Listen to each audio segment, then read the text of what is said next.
welcome to Glitch Please, the show where we talk about video games every week. I'm Ashley.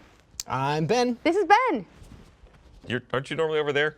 Yeah, somewhere. Maybe blurrier. Ben has a face today. He does. We're pulling him I feel into like the you big should leagues. scoot over this way a little bit, though, so he's still isolated a little. It's true. We don't want to get him too used to human contact. Yeah. I'm Ryan, by the way. Hello. And a quick thanks to our sponsors for this episode, MeUndies and Movement, and we'll talk about them a little bit later. Mostly undies because they're wonderful. But we have a couple things to talk about this week. We're going to run through news. A lot's been happening. Gamescom's been on, so there have been a lot of announcements. Age of Empires 4, very exciting. And SNES Classics, so much to talk about there. We're going to talk about Uncharted The Lost Legacy. That came out earlier this week, and I'm super excited to talk about it. And then we haven't done this since we did our pilot episodes, but I want to play a game of casting the Uncharted movie. All right. You know, I think we did a wonderful job before, and I have lots of ideas here. So we'll go through. We'll talk about some of the different main characters. We'll talk about some of the people that we think could play them. We're going to put together our own pretend movie, not like we're not going to adapt one specific game or anything. So it'll be a lot of fun. But before we get into that, what you been playing? I mean, honestly, it's not been a lot new in my repertoire lately. Repertoire. Aside from obviously playing Lost Legacy a little bit more. I'm going to start Hellblade tonight and see if I agree with Adam's assessment on it. You know, Adam actually told me that he refunded it. Really? Because he was, so he was under the 2-hour mark. So, you know, let that be, you know, a caveat for sure. But based on the first 2 hours, he said he just didn't enjoy it enough to want to continue playing it. So he just refunded it and he'll spend his time and his money on something else, which is a sentiment that I can totally understand. If you're just not enjoying a game, then why would you force yourself to play it? That's kind of the opposite point of games. But it's a game that I certainly am super interested in. For me, the challenge is finding time to like sit down with headphones and block out the world, because everything I know about that game is that the audio is very, very important, and it's like you want to spend time and be engrossed in it. I hear it's creepily amazing. They touted that part of it a lot, the binaural audio kind of thing, which is interesting. Introduction to something like that in a game. So yeah, I'll let you know. And yeah, I mean, a lot of people were kind of upset with Adam's opinion of it when he was talking about it, but hey, every game isn't for everybody. We're not here to tell you not to go buy or play something. We're just going to tell you what we ourselves experience, and if you happen to like the things that we've liked in the past, maybe that's constructive, but otherwise. From what I've seen, I've at least from what the internet has told me, is get past that 2-hour beginning mark. Well, that's not great. Yeah, I mean, it's fair to say, like, Yeah. you know, you don't want to sit through a whole 2 hours before something gets good. It's Especially if that's the 2-hour mark is where the refund point is. So if you need to make something hook someone in that first 2 hours, that's a lot of time for some people. True, although there are some games where there's a build-up. They're putting together pieces so that when an event happens, like when there's a twist or a turn, it has meaning, and that takes time. And I don't think asking 2 hours is that much, but I agree if you're not having fun and you think about going back to play a game and you just don't want to, then by all means, that's fine. If you don't want to stick with it, that doesn't make you a bad person. No. It doesn't make you a bad gamer. But I also, I like that people are saying that more does happen, it does change, and so if you are willing to put in the time, it's like those TV shows where you say, no, after 8 episodes it gets good, or starting with the second season, it really starts to find its feet. So not everyone's willing to put in the first 8 episodes or the first season. If you are, and you are happy with what you get out of it as a result, great. If you're not, okay. There's a problem though with translating that concept from watching something to playing something, which is when it's watching something, you can kind of just passively kick back and like, all right, well, it's not really doing anything for me, but I got nothing going on and I'm laying in bed. I might as well just watch something that's kind of mindless. Your laundry folding. Right, Throw it on in the exactly. It's background, like, just kind of yeah, I'm you can watching kind of like something. osmosis it and get the Exactly. important points through the beginning until you get to what's actually needed. But when you're playing, it's like, no, you got to do it or nothing's going to happen. Yeah, So it's demanding you actively participate in your own boredom to some degree. exactly, yeah. It's like, I hate this. Why won't I stop? Yeah, and just to be clear, not saying that Hellblade is boring. It actually sounds like it's right up my alley. General commentary on just how games need to be engaging. Yeah, I like everything that I'm hearing about it, including the first 2 hours. Even the introductory, The slow roll. puzzly, slow roll bits. I'm totally on board with. So now that I've completed Lost Legacy, I think Hellblade is next on my list. The more I hear about it, the more I actually want to play it. I did tune into Adam's stream at one point when he was playing it, and it looked really creepy. And I kind of just immediately tuned out. I love horror games and everything, but this is just like a weird, Creepy. Okay. weird, creepy. But That's my one caveat. Creeping, is I'm creepy. terrible at horror games, so I'm gonna have to play it with the lights on, and I'm worried that the audio is gonna be too immersive for me because I'm a sissy. Just make sure no one's going to sneak up on you in the room while you're doing it. That's true. I'll put my back to a wall, and get like all the cats out of there, so nothing can just touch my leg at any point. That might freak me out. Oh, do it during the hurricane. oh yeah, Great idea. Yeah, I'll play it during a storm the no And then- office, when my all the power lights might out. go out. And then the roof will come off and it'll be like, I'm in the game. Super immersive. Very 4D. immersive. Yeah. 4D. Love it. What have you been playing, Ben? Oh man, so Blizzard has its hooks in me. I'm still playing Hearthstone, still playing Overwatch. Have you managed to open all 50 of your packs? Yes. Anything good? I'm trying really hard not to buy more, but I have enough to actually kind of like play competitively against other people, have fun with it, and not be like working through the grind of Hearthstone, which is good. Playing Overwatch just because we have a few in-office tournaments that have been set up. There is a new short that came out for May. Yes. Did you watch that? I watched that and then immediately jumped back into the game to play as May because she's one of my favorite characters. So that short made me tear up a little bit. It was really good, really like I don't know, it was just really like emotional. It was a great short. Yeah, a lot of sadness in that one. It's a lot of loss. Yeah. Which is, it's interesting so far that there's been this May one that's pulling at the heartstrings. There was the Bastion one pulling at the heartstrings.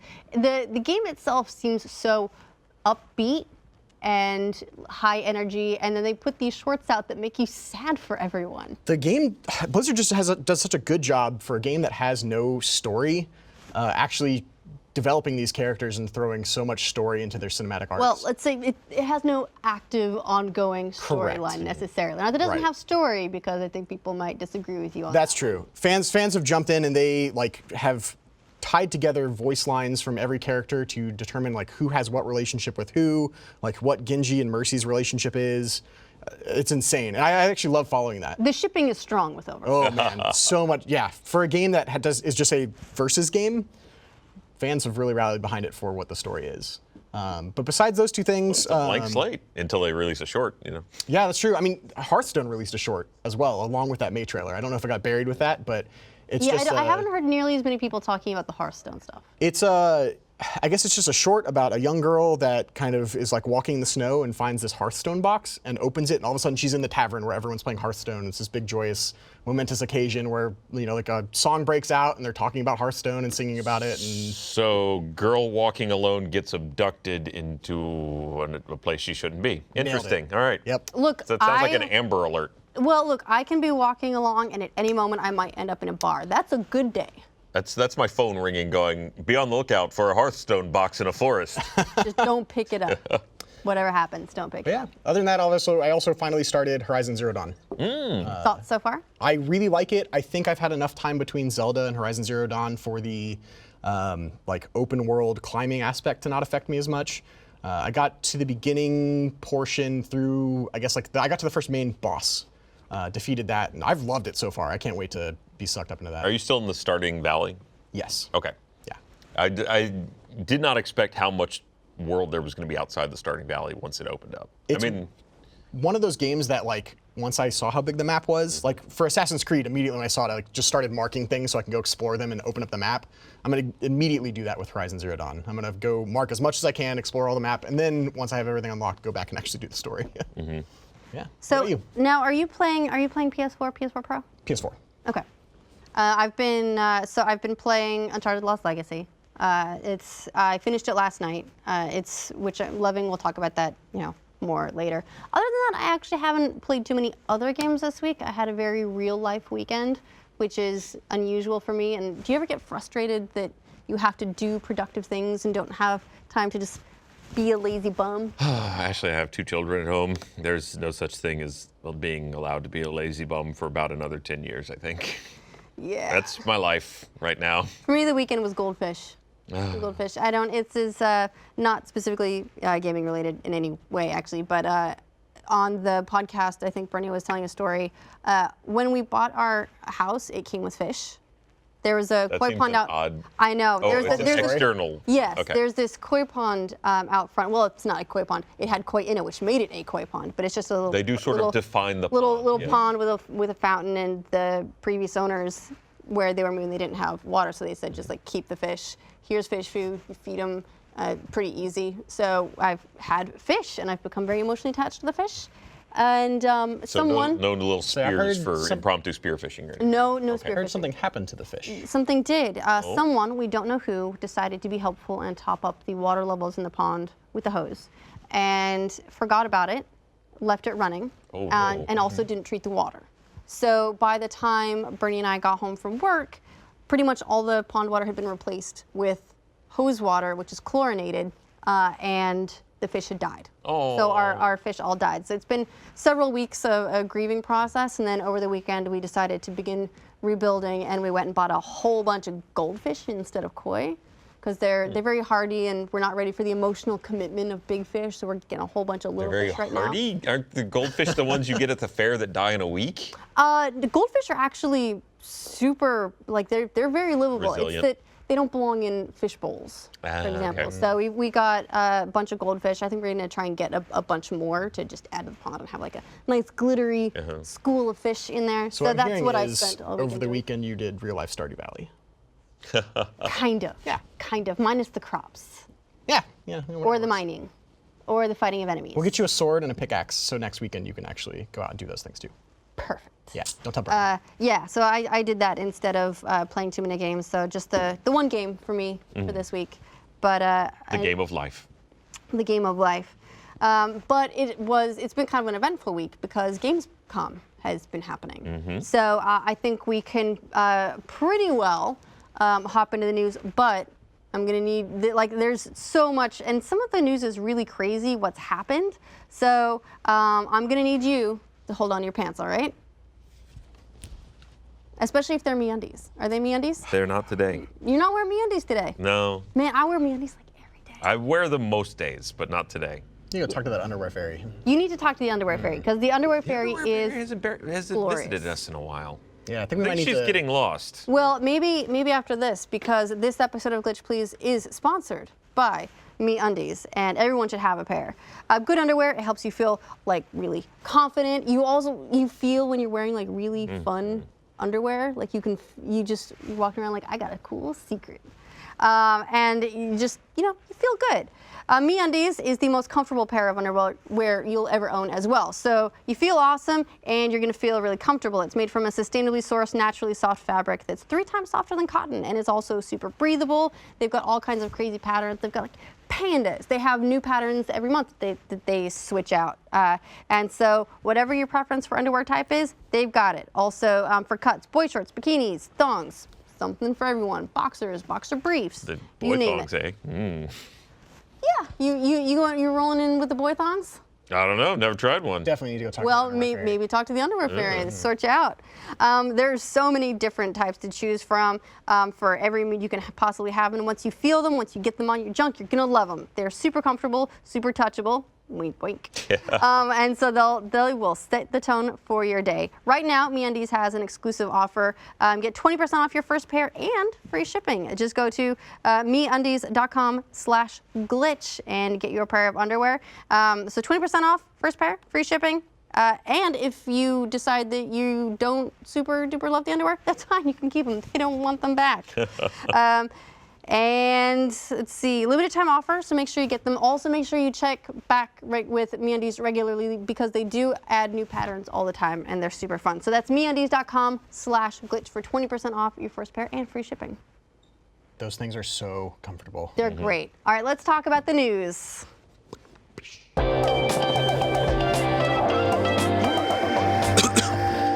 All right, so this was Gamescom. They've had tons of crazy announcements, but a lot of the news is so like they announced Age of Empires 4 for PC. People are really excited about that, unless they're on Xbox, because a lot of console players have been asking for Age of Empires, and they said we'll make a new Age of Empires, but not for you. You don't get it. Right. The ARC developers are talking crossplay again, so the crossplay between PlayStation and Xbox is coming up again in conversation. Specifically, the ARC developers said on Twitter, "We have it working internally, but currently Sony won't allow it." I knew it was going to come down to Sony. Sony. Well, Sony's declined in the past, and they've had some Love. good reasons. They say that they have a responsibility for their users, for the kind of content that they're encountering. But that's Wait a minute. I know, exactly. What is it like the Jets and the Sharks? They think the people on the other side of the tracks are going to rough up their user base? Well, it's also a little bit of it's like a push-off, exactly saying like, oh, those Xbox people, we don't want you associating with that them. bad crowd. Those green bastards. But it's like Why? they've never played an online game. That's true. Because I'm pretty sure someone's online fucked your mom on interactions- both sides of the fence. So Exactly. So like Minecraft was like another thing that was touting cross-platform play. Right. Came out, Sony didn't have it. Is it because do you have to sign into a Microsoft account, with Minecraft? Well, maybe? but it's not just that. Rocket League has also said that they want to do cross-play, but Sony's the one locking it down. On the Minecraft note, though, Microsoft did say that they're still in talks with Sony. They're trying to get crossplay happening. Specifically, and again, this was happening at Gamescom, Aaron Greenberg said, "We do partner with Sony on Minecraft, and of course, we'd like to enable them to be part of that. One community to unite gamers. So we're talking to them, and we're hopeful that they'll be supportive of it. Because with Minecraft right now, it's going to be cross-platform on your iPad, PC, Xbox, Nintendo Switch. They're basically all building into one universe, except for PlayStation." I would love for it to be split across all the platforms. I purchased on Switch just so I can sit on the couch while someone else is playing it on Xbox. We can play together. It would be great to have PS4 in there as well. I think Sony's afraid that the mix is going to be devastating for some reason. I don't think it's afraid so much as they're currently, in terms of console sales, the market leader for this generation. They don't have to. Okay. Whereas I feel like Microsoft is very much, they are, their console's still selling very well, but it's not selling PS4 numbers. And so they're taking a very different strategy than PlayStation is for this generation. And part of that is these moves that they're specifically trying to make to be very pro-consumer and pro-gamer to build that mindset with their audience. And part of that is, look what we would enable you to do. Look, we want to build this thing where everyone can come together, and we're doing this for the gamers. Right. And so they're trying to build this additional feature or this additional benefit. But Sony doesn't have to, because they've already got their audience, they've already got their sales, they're on top. They don't want it to bleed out into other. Well, that's a weird choice, though. this specific checkbox doesn't necessarily help Sony in any way, because if Well, it does, though. how does it? Well, if you still have people that are undecided on what console they want to choose, and they know that they want to play something like Minecraft, or if, granted, parents are getting to the point where they're savvy enough. I think we need to maybe redefine the idea of what a parent is going to look at, and when they're making these buying decisions for their children. And if they say, well, I know he's got a lot of friends who have Nintendo Switches. I know Minecraft's a big game right now. I know that if I get him an Xbox, or maybe he's already got a Switch, or I don't know. If they're shopping for a new console and they know that this kind of information's out there and Sony is not playing with others, but Xbox is, they're like, well, they can play with their friends if I get them an Xbox, but if I get them a PlayStation, they can't. I think you may also, though, be overestimating how much research the parents are going to do into that. The majority of parents. I'm a parent now. Come on. You're if I can do it, anybody can do it. You're the exception. You're parent plus. Your day job has Parents nothing now, to do with though, video games no, I whatsoever. know, but parents nowadays are growing up with video games. That's a lot of the people that are parents now are playing video games or have played video games. That is true, but I don't know how much that specific factor is going to play into parents buying a console for their kids. I think a lot of the buying decisions for consoles come with, what do I want? And then also my family benefits. That's true as well, yeah. When it comes time to choose a console, you're going to say, where are my friends? If you want to do multiplayer, which is what the crossplay is for specifically, then you're going to say, where are my friends? I want to play with them. Now, Sony knows that statistically speaking, your friends probably have PlayStations. Because two out of 3 friends are probably going to have PlayStations at this point.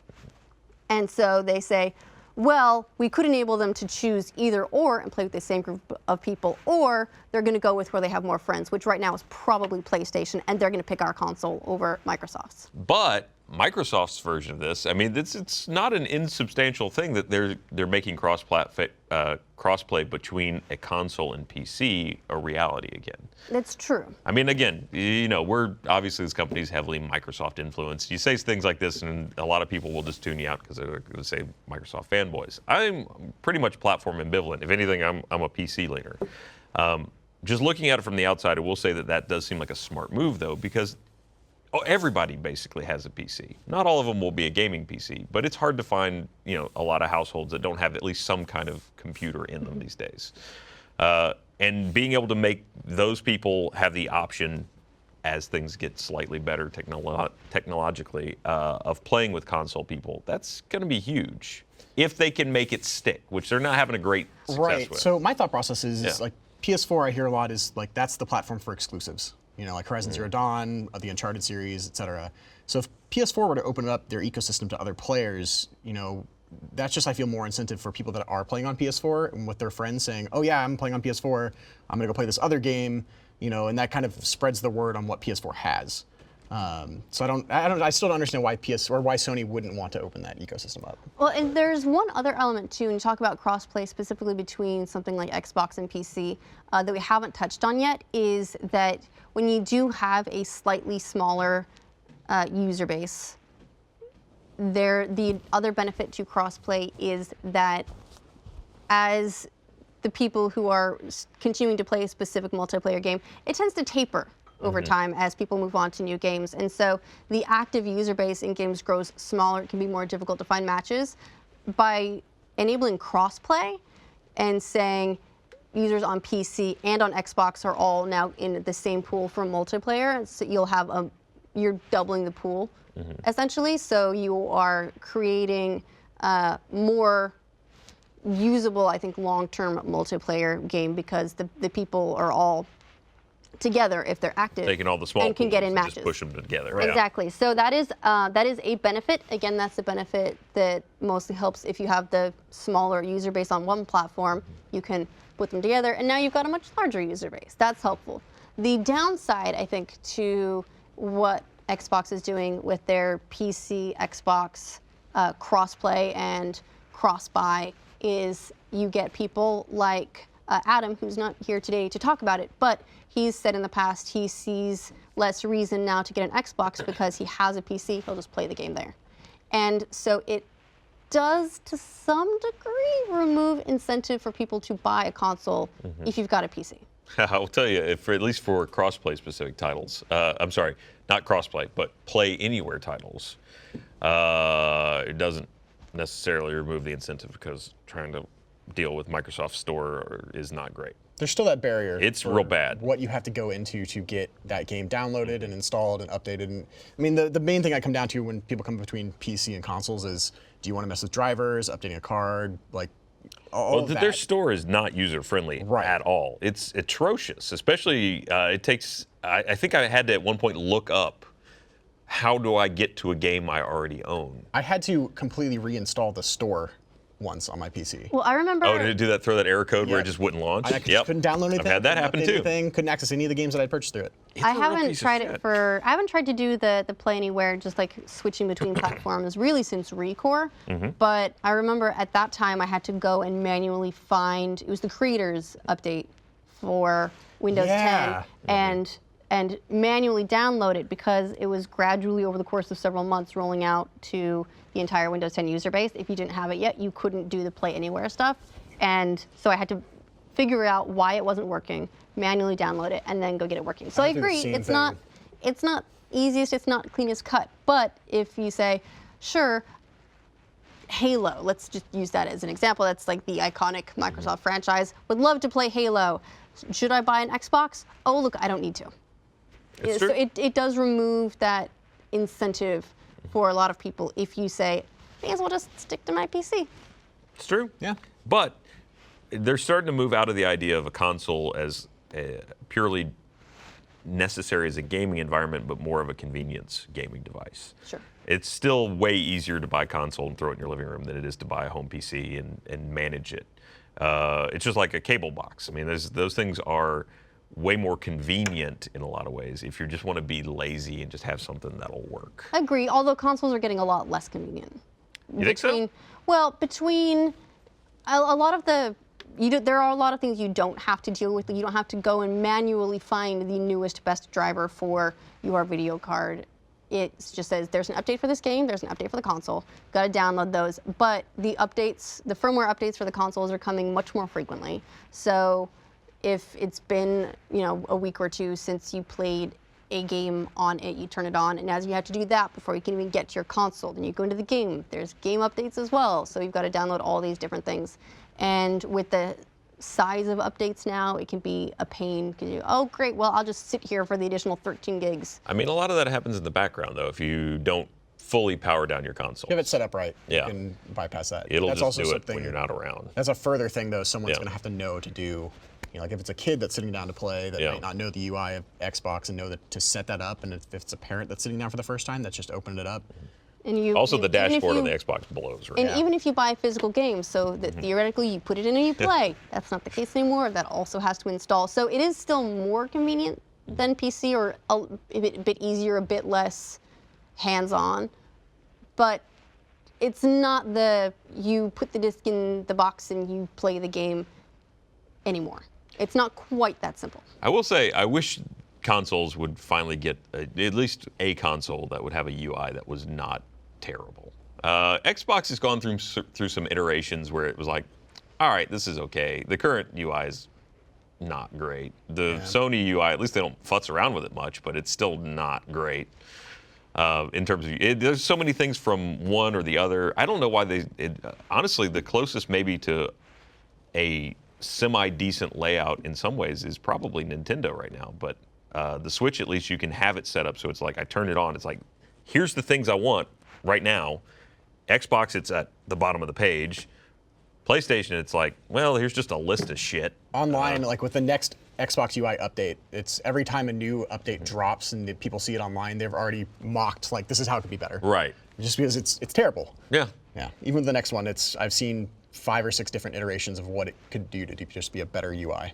I do have some sympathy with console UI in that there is so much more than just your games on consoles now, that they have all these movies and all this TV and all this music, and they're trying to surface all of these different things at once, and it becomes really just not a great experience for any of those things. Well, that's the problem too, is I don't want my device to surface things to me. Like, I want to be able to control what is displayed to me initially, so I can get to the things that I want to get to. I understand. You want to sell me something, or you want to make me aware of a feature. Okay, but at the same time, that doesn't need to be 90% of my experience. Let me just get to the things I want to get to. Let me customize it at least a little. Well, if you want it to be like basic, straight up, here's your games, play the games, boy, do I have a console for you. It's the SNES Classic Edition. It finally went up. Wait, you've got one for me? Uh-huh. No one has one for anyone unless No. it's me. It finally went up for pre-order in North America earlier this week, just a couple days ago. And It was a little bit weird. It went up on Amazon at like 12:30 a.m. Central, something very midnighty with really no fanfare. And then it hit Best Buy at like 4:30 a.m. I might be swapping those in my head, but like regardless, those ones went up in the middle of the night. All over the place. Then, and they both immediately sold out, of course. I woke up to a bunch of tweets asking me, hey, did you get yours? And I was just so angry that I had no idea they were coming. I mean, I should have. I've had a browser open on my computer with just like a Best Buy pre-order page for weeks now. But later in the day, it hit Best Buy, it hit Walmart, it hit GameStop. I was there, like I was in the trenches. I was on the ground floor. Within minutes, not even minutes. Eddie went out looking for them, right? Yeah. Within a minute of it hitting Best Buy and Walmart, I managed to get it in my cart and get to the checkout. But by the time, like even if I had all my information saved, this is us searching. We actually ended up having to try to go out and physically find one because the Best Buy and Walmart, within a minute, they were completely gone. And so even if you got one in your cart, got to the checkout process, didn't mean you got it. Most of us didn't. And so then GameStop was going to go up. And GameStop's website completely fell on its face. And so the advice was, go to a GameStop. Mm-hmm. And so I kidnapped one of the no-riders, Eddie, because both Caden and Brian did manage to get one from either Target or Walmart. So yeah, they went Target, Walmart, Best Buy. Yes, they got Target and Walmart, I believe, when those ones went up. So they got theirs. We didn't. We decided to go out to a GameStop. I've never seen anything like this. It's like there was a rush on the store. Imagine the apocalypse and everyone is running for weapons, because that's what it felt like. Every time we got to a GameStop, even as we pulled in and looked for a parking spot, you could see people like running across the parking lot into the GameStop. Like a Black Friday, it sounds and we walked in the door and they just said sold out. We went to another one.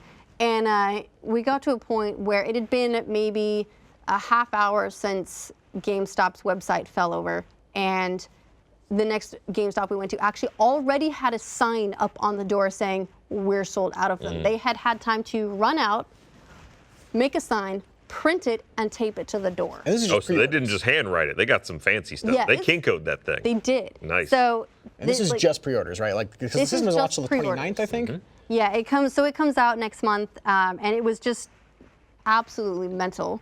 I did finally manage to get one because GameStop's app came back up before their website did. And so over several hours of just refreshing and refreshing and refreshing, I did manage to get one from GameStop. Mm-hmm. There were a few people in broadcast that were scrambling for them. And I was kind of keeping an eye on Twitter just because I kind of wanted to get one. Just so I could be like, I got one. I have a casual interest. Like, I want one, but not like I'm going to scramble my life to do it. Well, the crazy thing about this is that when the NES Classic came out, it was very difficult to find. But I don't remember the pre-orders being this level of manic. Do you think Nintendo Classic pre-orders caused this? I think they did. Mm-hmm. Well, I think that people who missed out on the NES, there's that FOMO of like, I don't want this to happen again. Mm-hmm. I don't want to miss out again because I didn't hustle. So people are hustling. There's also the unfortunate fact that a bunch of bots are buying up all of the units. There are already hundreds of eBay listings of people who bought them and flipped them, and that's a dick move. That's a dick move. It's one thing if there's a bunch of stuff sitting on a shelf and you can redistribute it and be, the Robin Hood or whatever of video games, but if people are trying to find it and you buy one specifically to sell to like double the price and flip it. Oh, and they're listing it for a lot more than $20 markup. Yeah, it's like $250. Yeah, so there's tons of eBay listings for that already. The crazy thing about this too is that theoretically there are a lot more. So we don't know worldwide manufacturing numbers, but in France at least, the day one numbers for the SNES Classic are double the lifetime NES Classic numbers. Does that make sense? Yes. So that's just one country. We don't know worldwide numbers, but if that's an indication of the quantity they're manufacturing, this is pretty nuts. People are doing some crazy things to get their hands on them too. Like, I know people, I found some website that you can post the URL and just hover your mouse over a portion of the screen and it'll just keep clicking that button until like, I think it was for Target on their webpage. And you could just hold the mouse over it and it would click until a pre-order became available. And if you could, it would add it to your cart. But people Which really wouldn't want help this. you though. You'd have to actually finish the transaction Right. for it to. You kind of just have to sit Well, there and there were some issues with Target where throughout the day it apparently kept. I don't know if it was restocking or more likely some transactions ended up like getting declined or bouncing, and so it rejects them and puts them back in the system. So every now and again there'd be just that one unit, and someone gets one, puts it out on Twitter, and then everyone freaks out all over again that they were restocked. And so there was just this crazy piranha frenzy of trying to get SNES Classics that entire day. I can tell you my productivity levels were not that high. But I'm very curious to see what the overall numbers end up being, because based on this, it's absolutely mental. I don't know that I want to necessarily credit this as like an artificial shortage, because Nintendo has been accused of doing that in the past, or if it's just that people are so terrified of missing out on this one that it's created this huge wave of overdemand. I mean, if we know anything about Nintendo, it's that they don't have a strong manufacturing base. They just don't make things in numbers.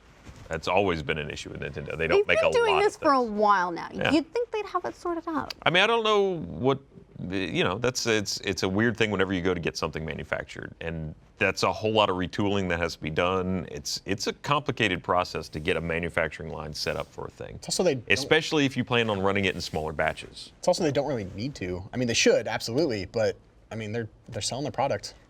Well, yeah, But but they could be you want to sell selling more more. than product. I mean, Right. it's the expense on making something, on manufacturing something. There's a large expense up front to get it all set up, and then you just run it, and it just eventually you defray that cost over all the units. So I don't know if they've got kind of a way to make these that they've really lowered their costs or what. But the more units you sell, typically the less the cost of manufacture impacts your revenue. So it's very strange that they are capping these so hard when there's still such a demand for them. Well, the Nintendo Classic was so limited in like its both supply and like for how long it was available. Yeah, they discontinued it in what, March? With Yeah. the SNES Classic, another part of the frenzy probably is that they haven't said that they'll even continue to manufacture it after the end of this year. Yeah. So I don't know the So- rhyme or reason, but Yeah, that's if you compress all that demand into 3 months, and you're like, if you don't get it by this point, you may not get one. That's another big concern. You don't want it abandoned. You know what else has been abandoned? Mass Effect Andromeda. Ooh. Because so BioWare has posted on their website they will not be doing any further patches or DLC for Mass Effect Andromeda. Specifically, this is from their website. They say, we will continue to tell stories in the Andromeda galaxy through our upcoming comics and novels, including the Fate of the Quarian arc, which everyone expected widely to be their story DLC. Our last update, 1.10, was the final update for Mass Effect Andromeda. There are no planned future patches for single player or in-game story content. In the coming weeks, our multiplayer team will provide details of their ongoing support and upcoming content, including new multiplayer missions, character kits, and what's in store for N7 Day. So 5 months after the launch of the game, It's reached its final form. it is, yeah, EA is no longer putting resources into it. This isn't a huge surprise. I think when they merged their Montreal studio into Motive, it was pretty clear that they weren't going to be doing much with it, but this makes it official, no longer speculation, that they are abandoning it. And it's a bit of a surprise because it is 5 months in. We were discussing this a little bit in our news about it. Do you remember, it was, I think back in December, EA said in an investor call that they would be willing to delay Mass Effect Andromeda by 5 months if they thought the game needed it, but it didn't. And so they held their March release date. And now here we are 5 months later. The game is, to give it credit, they've patched, they fixed a lot of the issues. They had their shader updates so faces don't look so freezy and weird and stark and fake. And so they have fixed a lot of the things that basically turned the game into one big meme fest. And if this was the game that launched, I think it'd be a very different story. If they had delayed it the 5 months and put the effort they've spent on patches into just getting it ready to launch at this state, I think it'd have had a very different reception. I don't know. I haven't played far into the game, so I can't speak much to its story. But I do kind of wonder if that had as much of an impact on where the game lies now as we think. I mean, it's a good scapegoat to say like, oh, the faces were all over the place, or it's not as pretty as it could have been, things like that. The animations were not great. But at the end of the day, if you still tell a really good story, that brings people back to it after a lot of that. They start hearing it's fixed. Yeah. So was there a problem there? Was it not well told? Was it not worth telling? So the story wasn't bad. The story was fine. It's difficult to follow on as strong of a saving the universe story as the original Mass Effect trilogy was. Like, where do you go stakes-wise?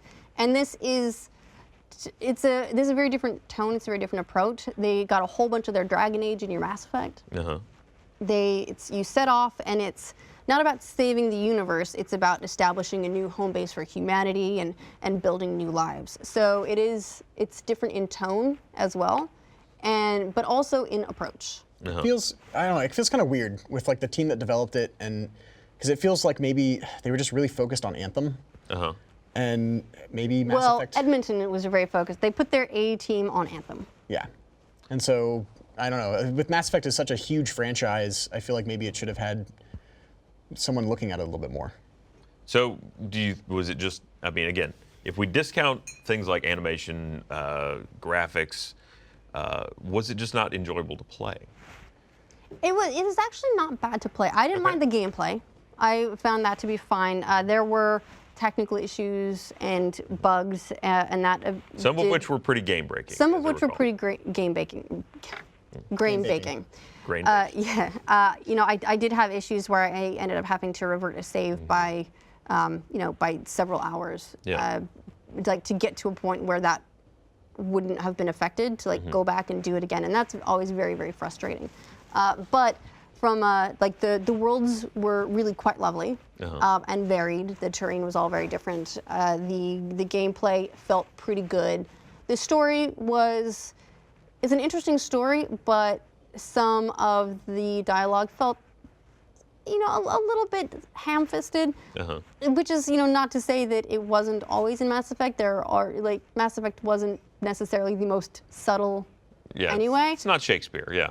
Right, but it was okay. It wasn't told in an amazing and engaging way necessarily, which I think hurt it. But what it comes down to is the flaws were glaring enough and came up early enough in the game that this was everyone's first impression of it, and you don't really get a second chance for that first impression. Yeah, that's true. And if it doesn't, be saying that the gameplay and the story were okay is not enough to counterbalance a lot of other problems. If it was amazing gameplay and amazing story, then I think people will be a lot more willing to forgive. It's just sometimes in this discussion of the game, it's gotten really sidetracked with this idea of like, well, it's just got this stuff up front that's really gross. But I'm hearing a lot of like, it's fun, it's a good game, but it's not like the Mass Effect AAA most people were expecting. Yeah, so it's unfortunate. It's especially unfortunate because this is coming on the heels of No Man's Sky. They hit their 1-year anniversary. They've put out several updates. They've added a bunch to the game, and they are actually turning player perception around. Yeah. By sticking with it and improving the game and continually working on it. And they're an indie studio, and so it's a bit of a bummer to see that story contrasted so starkly against BioWare and EA abandoning Mass Effect Andromeda 5 months in and just giving it a skip. I mean, for a smaller studio, though, they maybe don't have another IP immediately to jump a team to where they can. It's probably harder to look at their income and go, well, this team could be doing this or doing that. Like, where's the money best spent? With EA, they've got other things that it's like, all right, well, that's not working. They've already dissolved the studio that worked on Andromeda into pretty much Anthem. I mean, as a business level, it makes sense. It's just unfortunate. Yeah. So, that's a bit of a bummer, but there are games that are out, that are new, that are fun, that are very polished experiences that you can play instead, like Uncharted The Lost Legacy.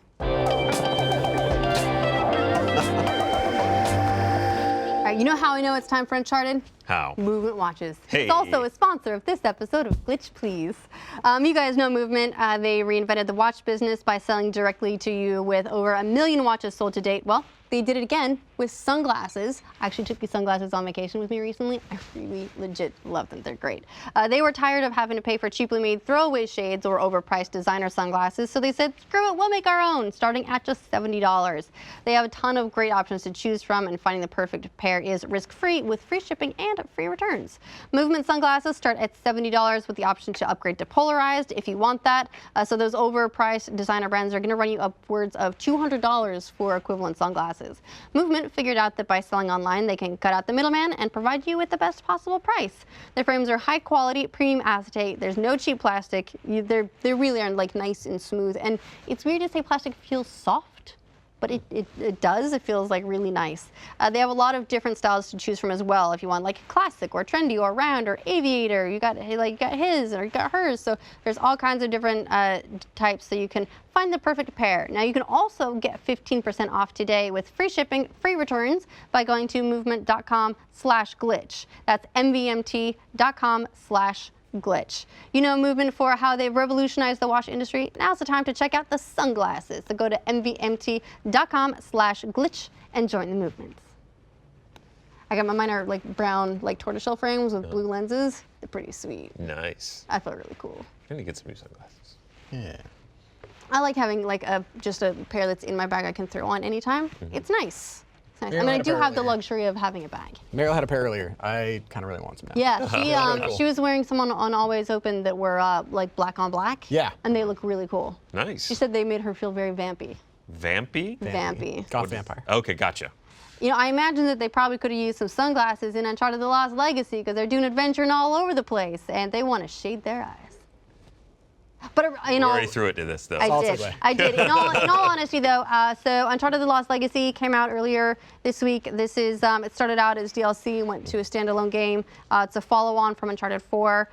This is now starring new characters. So this is the first Uncharted game where Nathan Drake is not the main character. In fact, he's not in it at all. Completely benched. Completely blank. Hey, he had his closure. He's out. He did indeed. So this is with Chloe Fraser and Nadine Ross, who were both made appearances in earlier Uncharted games, and now they're off on their own adventure. Is actually, I thought, like, I had a really lovely time playing this. It's not a, it's not a full-scale game, and it's not sold at that price. It's still sold at a not small price. That's true. It's about 10 hours. Okay. It's $39.99. Yeah, so it's you're not paying the full 60, but it's also not DLC priced at about 20 or so. Yeah. It is treated as an independent game, but in the story you're basically off looking for this tusk, and they do. Now you've played how far into the game have you played? We did a Let's Watch in it that was about an hour, and then I played another hour or so since then. So I've made it to the area on the map. And I've cleared like the top half of the coin puzzles. Okay, yeah. So the way the game is sort of formatted is you go through the early, like the opener that serves as a tutorial as well, and you meet up with Nadine, and then you set off to find this tusk, and you drive your Jeep into this lovely open area where you can then go around, and there's a bunch of temples that you can choose to explore or totally give the skip and get collectibles and have a bit of fun with that open world. A little bit of fighting. There's some little bit of fighting. Token bad guys hanging out in the area looking for stuff. Seems very much like an Uncharted game. Very Yep. Uncharted. It's funny. I feel like kind of unethical and weird and bad that I'm a treasure hunter, but also my body count's really high. That's the story typically of the Uncharted series, right? Is that? Yeah. Well, I mean, look at Indiana Jones. Dude was killing people all the time. Yeah, it's like you just gloss over that and forget about it. But as I'm shooting guys, I'm like, I'm just after some stupid treasure. Is that included in like the They're treasure bad hunter guys, license? though. It's like license to kill as well. It is. Yeah. It's because Murder everybody. it's only other bad. It's like they're noble people who are gonna do good things with it, and then bad guys. Treasure hunter, allowed to kill other treasure hunters. No, in this case, everyone's sort of a mercenaries, right? So it's not like she's trying to get it back to a museum. So it's just like, all right, Yeah, and it's But they are bad guys. They're They all are bad bad guys. guys. Don't It's worry just- about it. They might as well be Nazis. it could just be this bonding experience, right? You're in this area that hasn't been seen by human eyes for centuries, and now here you are. Oh, and also a couple hundred dudes. I mean- and you're gonna kill every single one of them. Look, it was an area where people were probably doing a lot of killing anyway. It's just honoring the history of this place. It's true. You always do find a lot of skulls and ruins. Yeah, it's not like it's a place where it's like, oh, they used to have birthday parties here. It's like, this is where they used to sacrifice people. Now, I will say I played the game primarily on PS4 Pro, and it looks I was curious. stunning. It does not run great on PS4. The loading time, I played a little bit on PS4, and I found the loading time was significant. The initial startup time, Which although there's not a lot of loading in the game. so no, that's it's good. like when you first start up the game and then you're fine. Yeah. But it was pretty long on PS4. Didn't notice it on PS4 Pro. I don't know if it was just my PlayStation or not, but it did feel. Now, and again, our PlayStations get hard use, so maybe, and I don't delete things until I have to. Could be that there's a hard Your drive. PS4 is just so tired right now from dealing with. It's so tired. Everything. Oh, just the life has become too much for it. It's got the vapors. But it was running around in the open areas. It was just a little choppy. It was definitely not running at 60 or even 30. I think I had zero frame rate drops that I noticed. that's good to hear. any The rate. Pro can hold it a little bit better. Yeah. Are you running at 4K? Not sure. I mean, it was on a 4K TV. So possibly you didn't But change I the didn't. setting. I didn't go into any specific settings. I just Okay. loaded it up and started playing, and it looked good enough that I didn't mess with it. Right. I was just busy enjoying my experience hunting for treasures. How long did it take? Because you beat the game, right? Yes, I did. I'd say it was 10-ish hours. Okay. I am. Completionist or I did not a completionist. I didn't. Okay. There are a bunch of things I didn't do. There are collectibles I didn't go find. In that open area, there is one of the things you can do to make the game a bit easier on yourself. Is there are these 11 different coins you can collect, and once you collect them, you take them to this other spot again in the open area, and it will give you this this Queen's Ruby, and that will then chime whenever you get near a treasure. oh. So basically, from the point I got that onward, there are one or two of the treasures that I was like, all right, no, gonna go figure out how to get to this, and then got to a point and couldn't get back. You mean story-wise, or just like you couldn't get where you're trying to go? Well, it's like some of the levels would advance to a point where you can't regress. Okay. Like you get to a point and there's a muddy slope and you can't run up it. Gotcha. And so you just can't get back. And so I'd been trying to go forward and then see if there was like another way to get back around to it or work around. And that's not always the case. So I did miss a couple that way. But for the most part, the ones that I ended up missing are once I got that Queen's Ruby, you just need to canvas that entire open area. And the open area is significant. It's pretty big. It's not. It's not tiny, but it's not. It's Horizon big, Zero it's Dawn. big to canvas, but no, Yeah. it's not Yeah. it's not like Skyrim Yeah. scale or Right. anything. But when you're driving around, just hoping for a chime that's going to happen when you're 20 feet away from something, it feels big. So I started doing that and then said nah and moved on with the story. So I haven't completed it, haven't platinumed it, anything like Okay. that. But it is a lot of fun to find the collectibles because you just get additional puzzles. I hear there's a lot of really cool, like, small attention to detail things. Like as she walks around the map, like she has that actual treasure map she's using. Apparently that's the actual rendered map. Like every time you zoom into it, like that's what she's also holding whenever she's walking around the world. So you'll see small things where like she's marking things off on the map and whatnot. And, like, it might be a third-person view from the back, and you can actually see like what she's doing on the map and then later zoom into it. It is a very nice touch. I like what this game does with those little details where she does, when she says like, I'll update the map, she takes out a map She and a does. pencil and she updates it. Becomes a And little annoying when you're in the middle of like, all right, I got the coin. Fuck, all right, I'm just gonna wait a minute for her to finish writing on the map before we go on about our business. Yeah, I can see that, but also just that it enables the sort of UI-free approach that the game takes so you can focus on the stunning vistas because it really is beautiful. It's very pretty. I will say the UI light thing kind of was a problem, but it's because we're bad. is how I'll phrase this. Whenever we do a Let's Watch in something, we never shut up. So we got to the map area and just talked over everything going on.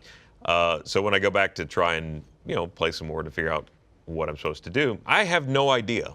Well, I opened the map and there's a black tower on it, and I went to the tower and nothing happens. So I just started driving around, and that's when I eventually found the coin thing. So at least I started tooling about and getting coins. But yes, I don't actually know what I'm supposed to be doing.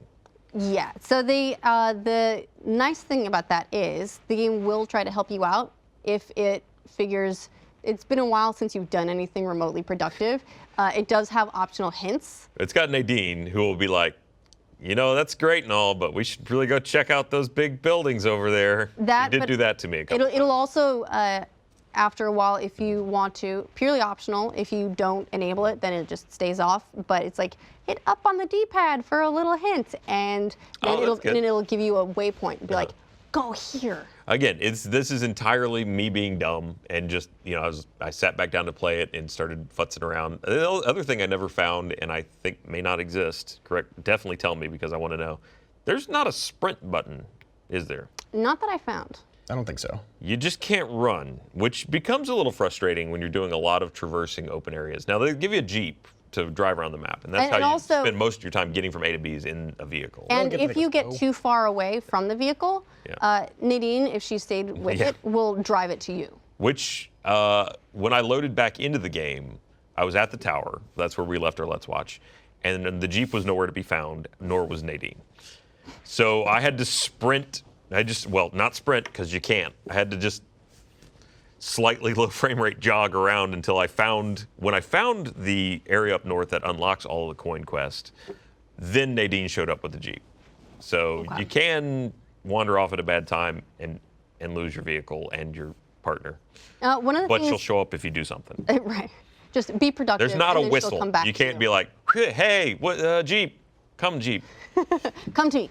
Come here. Here Jeep. Here Jeep. Come on. Good Jeep. It's not a Tesla. It won't drive itself. There is another nice little touch that you, if you were talking over, it probably would have missed. But so throughout their adventures through this open area, Nadine and Chloe have these conversations, like these sort of get to know you, because this is their first time working together, and you can hop out of the Jeep at any time, and so they'll be having a conversation, and then she'll be like, hold that thought. You get out. You go do whatever. Get back in the Jeep, start driving around again. And she'll be like, all right, where were we? And they actually pick the conversation back up again, which is pretty cool. They do. Nadine will start sassing you, though. I will tell you this, having just gone to get coins, she's like, all right, that's cool and all. Can you get back in the car and can we go somewhere important? Like, what you're doing doesn't matter to me, is what I'm saying. Now, did you play any of the other Uncharted games? I've been in a Let's Watch for 4, where we didn't see the whole thing.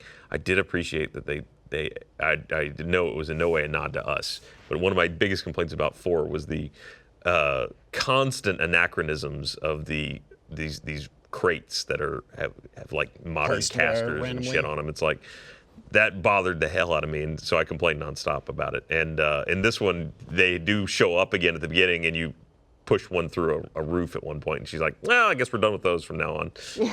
So maybe it was not just me that felt like those were wildly out of place for puzzle solving in 4. But so I've watched 4. In this is very similar gameplay to everything I saw in 4. The puzzles for the coins were a little all over the map. Like one of them was like, wow, this is a puzzle. You have to like figure out a spinning thing and move pieces here and there. And then another one was like, there's a gray wall, and you blow it up with a grenade.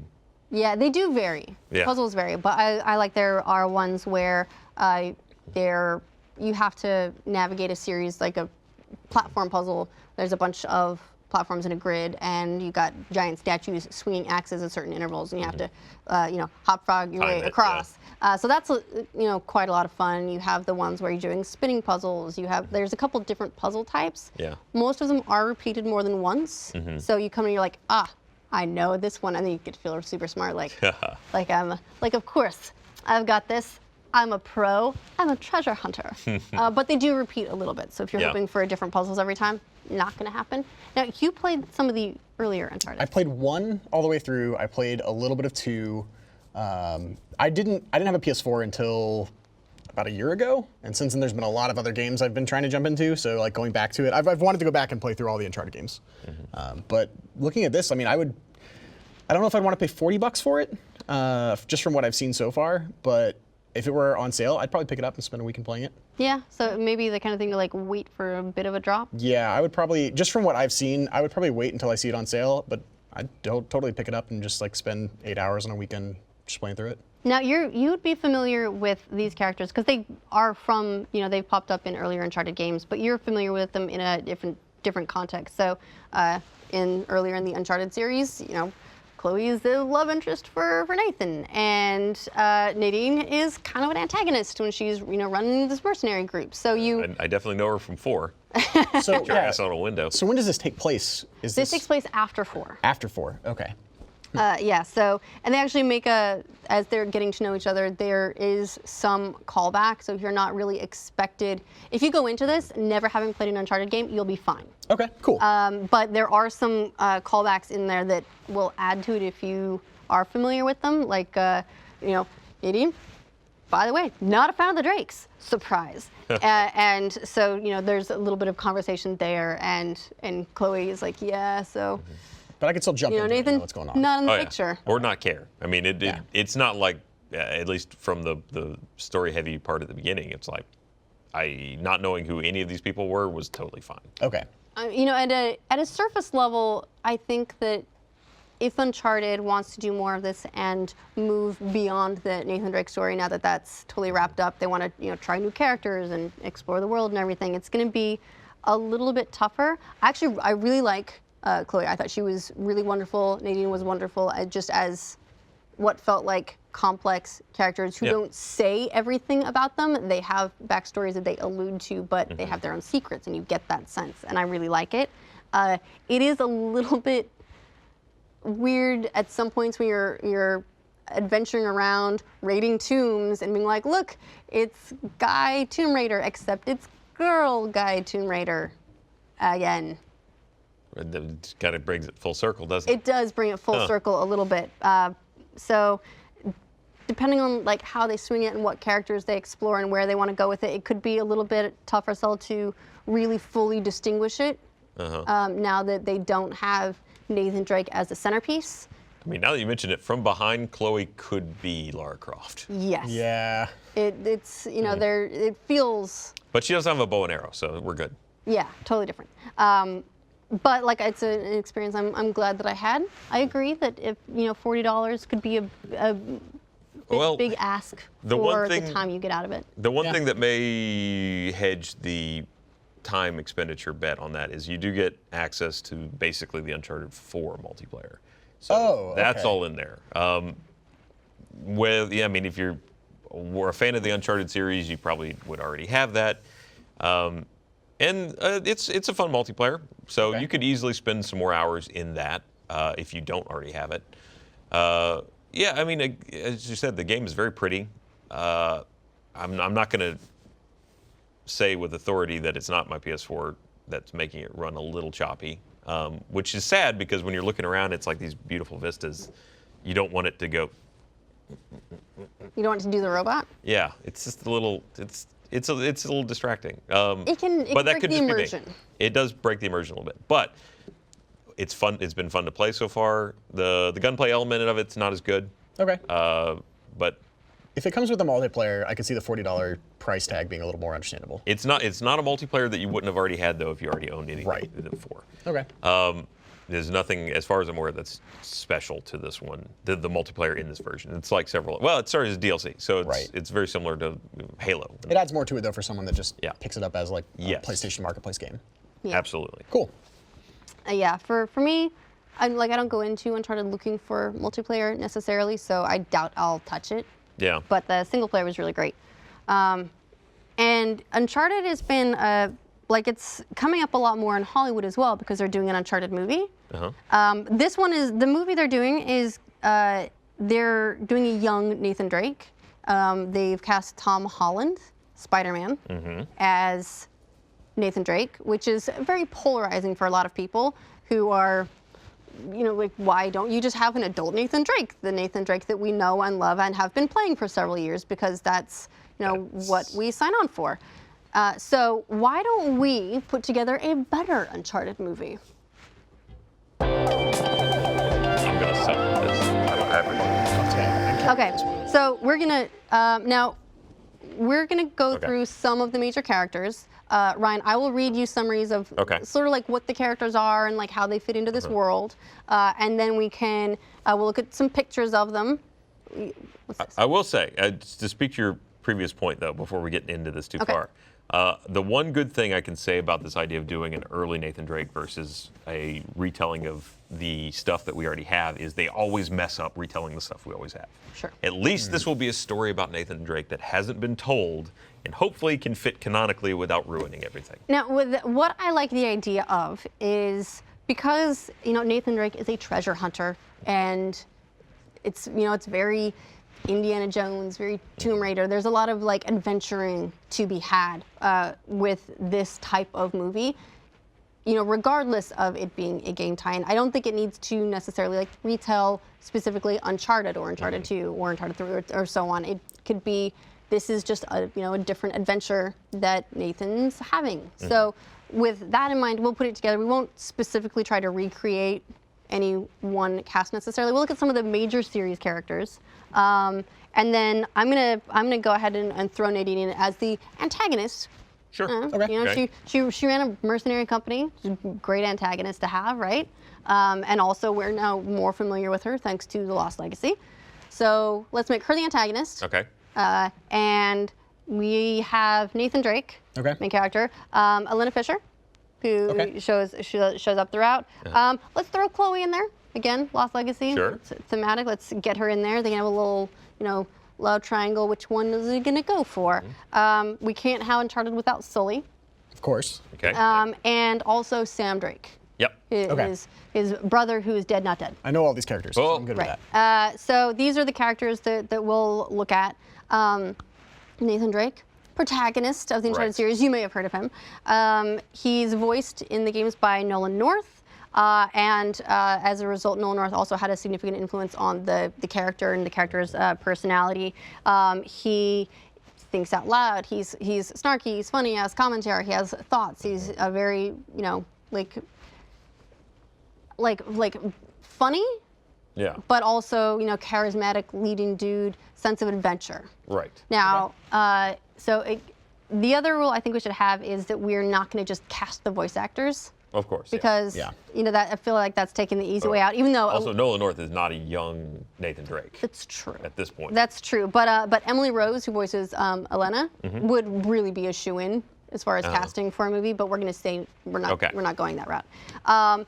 Now there are a bunch of options that we can throw around here. So if we look at a picture of Nathan Drake, he's got the square jaw, he's got the shortish hair, he's a little bit scruffy, looks good dirty.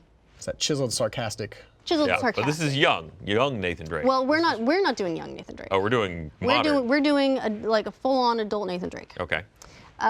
Now Chris Pratt has come up again. He is he has apparently turned down this role in the past. Yeah. Which is fine because he's Indiana Jones. So he can have his different Tomb Raider movie. So here we have Nathan Drake. Wait, Chris Pratt's Indiana Jones? I think I heard that somewhere. I think there might have been talks about it. Maybe it talks. I don't. But Chris Pratt's Jurassic World. He is in Jurassic World. He's basically Indiana Jones with dinosaurs. Similar. Right. I could definitely see that Chris Pratt as a good Nathan Drake. Yes. Yeah. But and if he's not interested because he's turning it down, that's fine. But he looks the part. He's funny.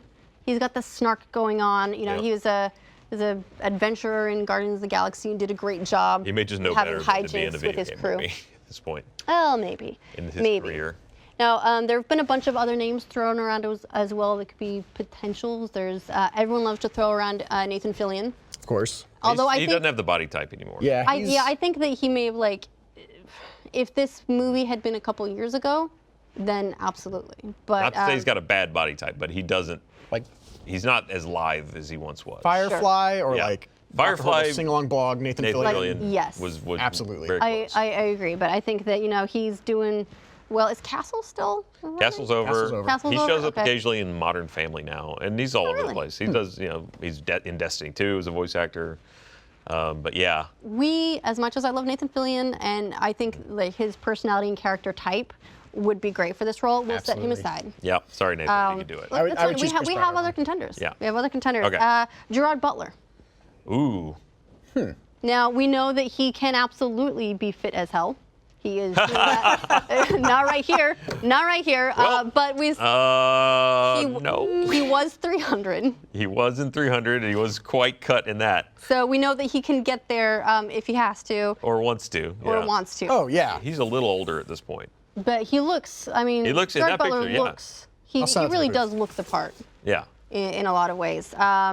Like in that photo in particular. Oh yeah. Oh, So maybe beach photo, what's up? That's not Gerard Butler, is it? that's him. Is it? I like the idea of Gerard Butler because I think he is a good actor. He's done drama. He's done comedy. He's been in a bunch of romantic comedies that were maybe questionable choices as projects to take. But you know what? Got to make that money. Yeah. Okay. Another option would be Jeremy Renner. So we're talking. He's Hawkeye in Marvel. Yeah, that's a he's good- Born Legacy. Well, what I'm starting to get from this is there's a lot of very similar leading men. You're just not figuring that out.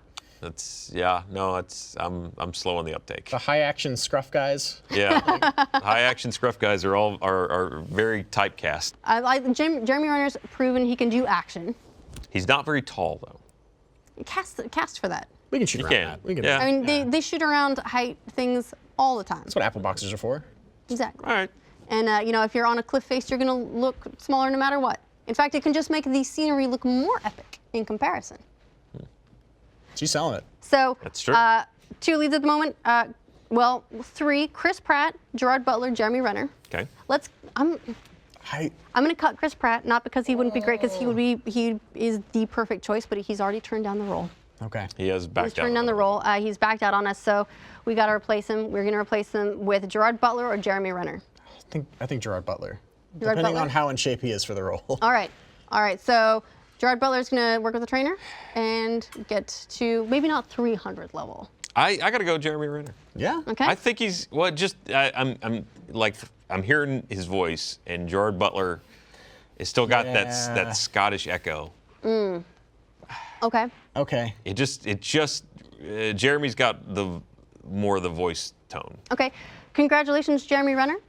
We'll be in contact with you. We'll be in Yeah, contact. some people. Our will people, call you. our people will be Not in touch ours. with your people. Not our people, but some people will Okay. contact you. So now, on the basis that Jeremy Renner is playing our Nathan Drake, Okay. we need to cast Elena Fisher, his wife. Okay. Well, they. Well, Eventual. and then they meet and they fall in love and they get married and then they're like, we're fighting now, and then they're like reconciling. Peaks and valleys. Peaks and valleys, peaks and valleys. So this is Elena. She's she's like an investigative reporter. She is she's worked on like documentaries. She's serious about this. She's like a nice foil for our Nathan Drake. She can hold her She own, is but she has a voiced- conscience. Yes, she's voiced in the games by Emily Rose, who does her motion capture as well. There are, similar to how there are a lot of like scruffy action dudes that we can go to for a Nathan Drake. For Elena Fisher, I'm going to run down the list really quick, and Okay. then we'll come back and discuss Yeah. them. I'd say Scarlett Johansson. I'm going to have to cut her if we're doing Jeremy Renner, though, because we're going to get too many shades of Marvel. True. Jennifer Lawrence. Okay. We can see. Good Claire Danes. Yeah. Yvonne Strahovski. Oh, I love her. Yeah. Right? She's Yeah. great. Lily Reinhardt, although I'm going to cut her as well. She's from Riverdale. Did you watch that? The blonde Blonde from Riverdale? Betty. Yes. Yes, I could see that. I was actually looking at the picture and thinking she could looks do a it. lot like her. My Yeah. concern being that, we're doing adults, and she's Yeah, she's got that like sort of like high school age look, She'd be more whereas like- So I Jeremy am Renner curious. looks very much an adult. I am curious. We would have to de-age Jeremy a bit already. She'd be good Sure. for the Tom Holland role, maybe. But the Yeah. Tom Holland Uncharted. Yes. Yeah. Yes. But- And another option, Margot Robbie. Margot Robbie. Yes. I like so, Margot Robbie on this, I think. all right. So my pick I'm going to immediately cut Scarlett Johansson. Okay, fair enough. Just because, we're not recasting the Marvel Cinematic Universe in Uncharted. I think Jennifer Lawrence could do well. Yeah. She's done action stuff with Hunger Games before. Her acting chops aren't always on point. She did a wonderful job in Silver Linings Playbook, however. So we know that she can. Yeah. She looks good as a blonde. She was in, she was blonde in what, Passengers? Yep. And she can pull that look off for sure. Yep. She's got a pretty similar look, and she's got a name to draw in an audience. Yep. Like a for tough sure. action Get background. them down in yeah. the theaters. So I think Jennifer Lawrence is a pretty strong contender for an Elena. I'm a little torn between her and Margot Robbie, and I love I'm all in for Von Yvonne. Stravinsky. Strahovski. With Chuck, She can do it was- too. She yeah, can do it with too. Chuck, she can do the action, but also she had to play that kind of like, friendly role that was less of the like high action stuff. I think she could do it. We saw a lot of different facets with Chuck. I don't know if you guys watch Handmaid's Tale. I haven't seen it. No. Not She's yet. in that, and she's actually terrifying. Yeah, Really? she's a very multifaceted character in Handmaid's Tale, and so I think her acting chops are on point. Okay. She'd be really great for that. And also, I'd actually quite like to see her against Jeremy Renner. I mean, I love her. I really do. I loved Chuck. That was a great show. One of my favorite shows growing up. We have reservations. I think it was. My only reservation right now is that there's something about Margot Robbie that she's just got kind of a gravitas to her. I mean, obviously she can do the action. She can do the crazy, playful stuff, which, that's. You don't want to talk about Suicide Squad as an example of anything good in cinema, but Suicide Squad is as a facet of her performance. At the moment, it's probably the movie she's best known for. She did a wonderful job in Wolf of Wall Street. Yep. She was great in it, but not as many people, I think, when they think of Margot Robbie, they're going to think of Harley Quinn. What else was she in? She was in. She was briefly in The Big Short. It's a movie with Tina Fey. As Margot Robbie in a bathtub. And I'm blanking on the Legend of name Tarzan. right now. Apparently she was in, not the one you're thinking of. No, I'm thinking of Whiskey Tango Foxtrot? Whiskey Tango was in Foxtrot. that, yeah. So in Whiskey Tango Foxtrot, appropriately, she plays an investigative journalist. Well, she's a war journalist in that, and she's quite good in it. Yeah. I thought, she's, portrays that sort of like very friendly, but also a bit tough and a bit badass. There's, she's not out fighting or scaling cliffs or anything. But I feel like she's got range. She'd be good. She's stunning, which always helps. I forgot that she was in Tarzan, which I guess she Didn't Is watch she Tarzan. Jane? I believe man. so. But Did Never not saw it. watch that. Didn't see it. a lot of imagery though where she's in that like forest or like lost civilization kind of look that I could see her doing well. I think what speaks to me about her in this role is she's got several of those other actresses have just like this slight air more of innocence to them than I think Margot Robbie has. Margot Robbie just has got like this maturity to her bearing. Like it's like someone that's seen some shit. Okay. Yeah. Well, I mean that would work quite well for because we're doing the adult like adult Elena. This is not when she first Right. meets They've been through Nathan. adventures, so she's Right. weathered. Right. Okay. So let's say that like that would be a good thing for her. I But think she'd all be those great in contenders that were role. great. Jennifer Lawrence, Yvonne Strahovski. Strahovski. I think I would not be unhappy with any of this. Okay. Well, let's say I like Margot Robbie. Yeah, I'll concede for Margot. All right. All I right, pitched so it well. You're let's- welcome, Margot. So right now we've got Jeremy Renner playing Nathan Drake. We've got Margot Robbie playing Elena Fisher. So it's important for any good hero to have chicks to choose from. So Elena is his main chick, but he also at one point Chloe was his other love interest, and we should find a Chloe Fraser. So she's actually one of the best like female personalities like I've seen in video games. She's really great. She's a thief. She's impulsive. She's selfish, and she knows it. And she's complex. Yeah, she's very straightforward about what she wants. She's going to go for it, and she's not going to let anything stop her. Oh. I have fewer suggestions for this one because I thought of one, and it kind of stuck with me, and I had trouble thinking of anyone else. Okay. And my suggestion for her is Elodie Young. Okay. So she plays Elektra in the Daredevil series from Marvel, and she's in the Defenders. And while I do not care specifically for Elektra's storyline, I think her acting has been pretty on point. That's a good suggestion. I have not seen Daredevil, so I can't weigh really in on her. Just yet. Yeah, The I don't writing think for I've her is seen a her little all over in. the place.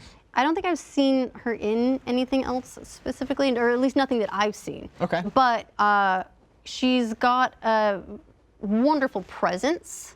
Like, well, she's very compelling when she's on screen. I'm always looking at her, which I think is important for a character that just has that sort of magnetism, like I feel like Chloe has.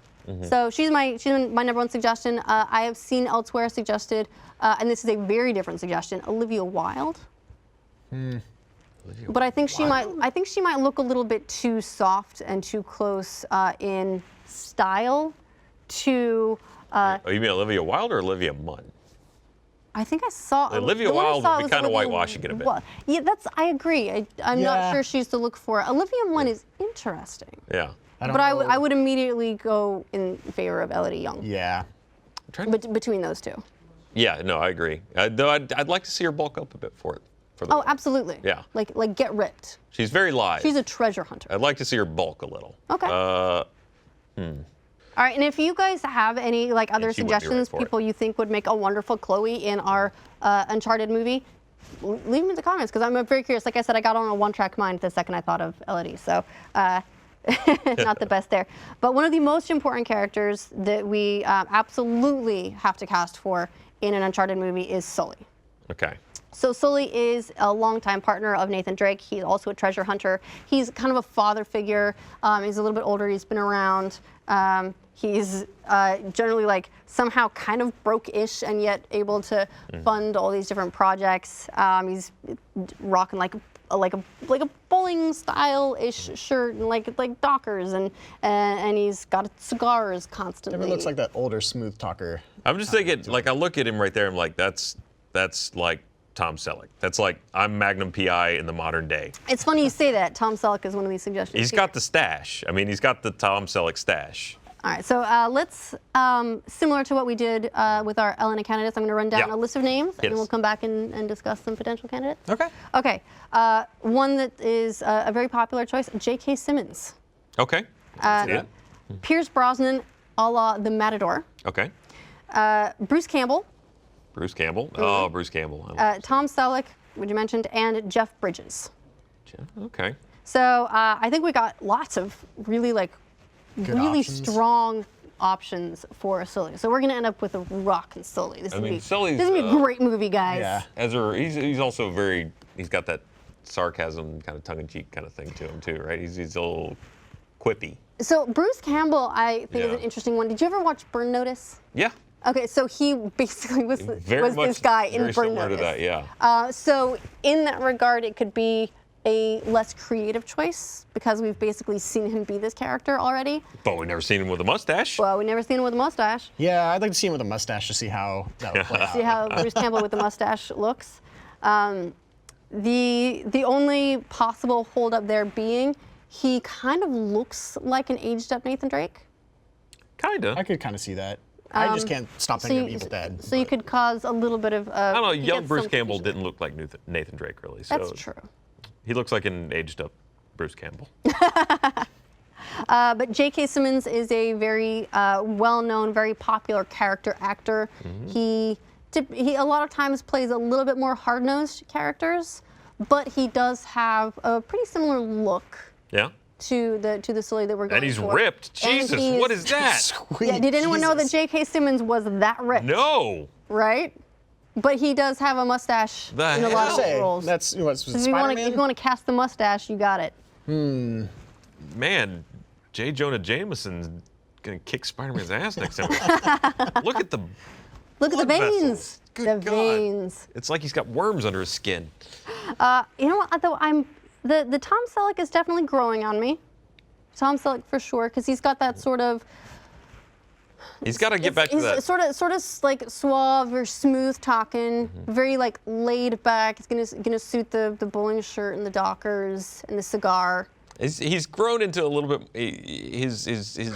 He now maybe has too much gravitas. Too much gravitas? You think he's like? He would have to be like channeling that like Magnum PI maybe level not cash stuff. enough. Yeah, he would have to really go back to his '80s persona, and I don't know if he's there anymore. All right. Well, if you're thinking like you need to get that sort of like casual, laid back vibe going on, what do you think of Jeff Bridges?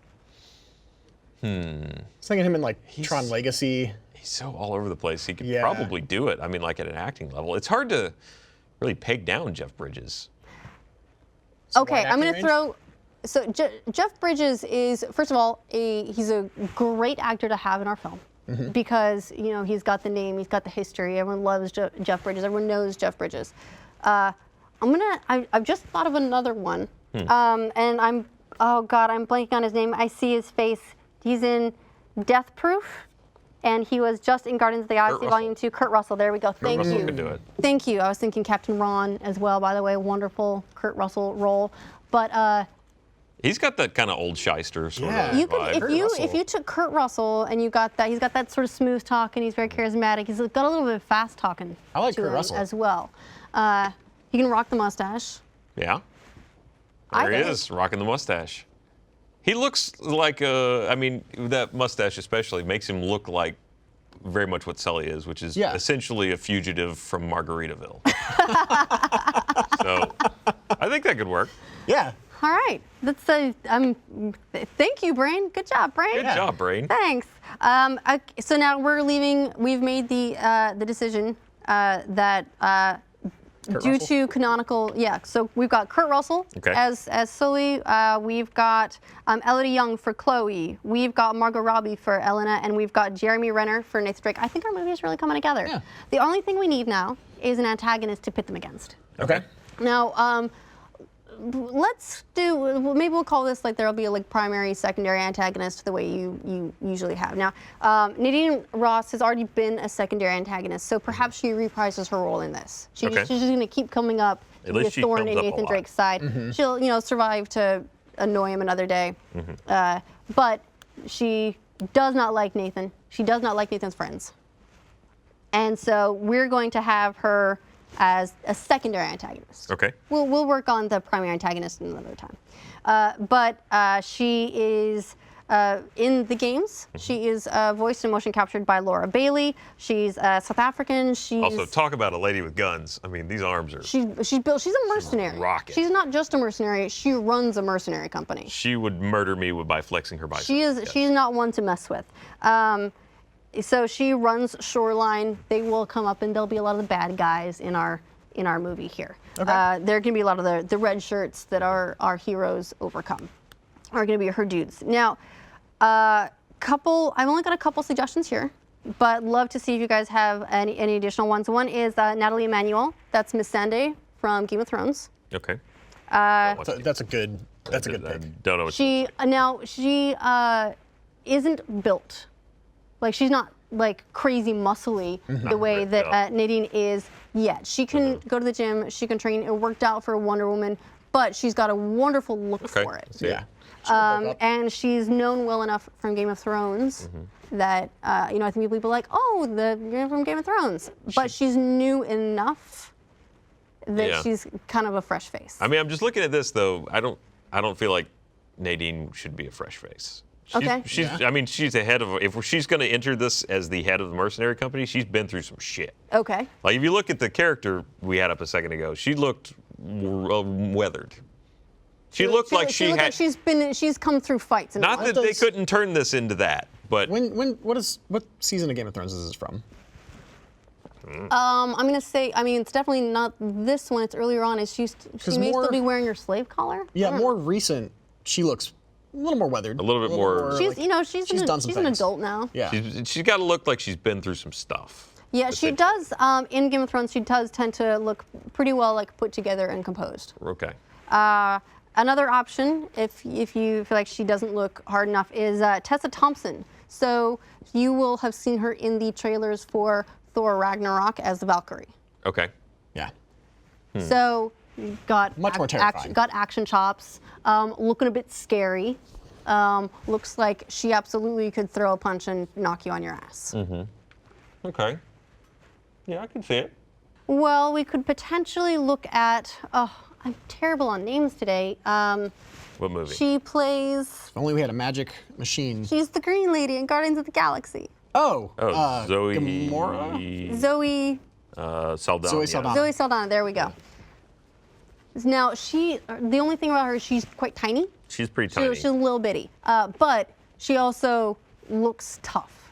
Yeah, I think she could pull that off really well. Well, this is one. That's a wonderful choice. Rosario Dawson. Oh. Rosario Dawson. Again, Daredevil. So she and Elodie Young. We got a package deal. Yeah. Yeah. We'll just Talk with the Daredevil people. That, get them together, see, get a discount. Those eyes right there, those are the eyes of the lead of a mercenary company. Rosario Flex and Dawson. kill a man. Yeah. Well known, great acting chops. She looks like if she hits you, she's gonna mean it. Yeah. Established name. Yeah. She looks like she's lovely, but also looks serious. She's got a real serious, heavy, when she wants to, has a real heavy presence. Now she was also in Sin City. Sin City, yeah, and she was basically And she the was leader of the terrifying in that. prostitutes. Yeah. So I like her as a choice for that. Okay. You know, the hang up being she is. She's still gorgeous. Oh, But, absolutely. but she's got a mature, beautiful to her. Yeah. As opposed to some of the Zoe Saldana is actually like late 30s, 40s. Could be younger than she could be 20. yeah. looking at She looks amazing. Yes, she does. She's 39. Yeah. So jealous. But you know what? I'm liking Rosario Dawson. Yeah, So I think okay. that's our Nadine. Here's our cast as All right. it stands. Our cast is Nathan Drake, played by Jeremy Renner. Elena Fisher, played by Margot Robbie. Chloe Frazer, played by Elodie Young. Sully, played by, who did we decide to go with? I think we went with go with Kurt Jeff? Russell. Kurt Russell, that's Yeah. right. I was getting late confused. I was edition. like, none of these ones that are on my list seem like the one. We did it, guys. I think All we right. just made the first, bestest, successful I'll start making video phone game calls. movie Now they just adaptation. need a writer. That's really what we should have devoted our time to, is finding Look, one of if there's anything we learned from Suicide Squad, it's that you don't need to bother writing your movie for it to make a lot of money. Or just don't. If there's anything we learned from Suicide Squad, it's don't watch Suicide Squad. Maybe nominated Suicide Squad. All right, well that is that's it for Glitch Please. All right. That's fine. We don't normally take time out to do really stupid stuff like casting video game movies, but I enjoy it every now and again. So thank you for indulging me, guys. Had a good time. Absolutely. Thanks All for right, having me on. and if you guys, if you have suggestions, if you want to do like a crazy shakeup, let's say we lose one of our actors, who should be in these roles? Let us know in the comments. If you are listening to this on Google Play or on iTunes, please leave our podcast a review. Let everyone know what you think about it. Help other people to find us. If you're watching this, please give us a nice thumbs up and let us know your thoughts on Uncharted, the perfect Uncharted castings. And we'll see you guys next week. If you're a first member, we will have a new game plus for you. Bye.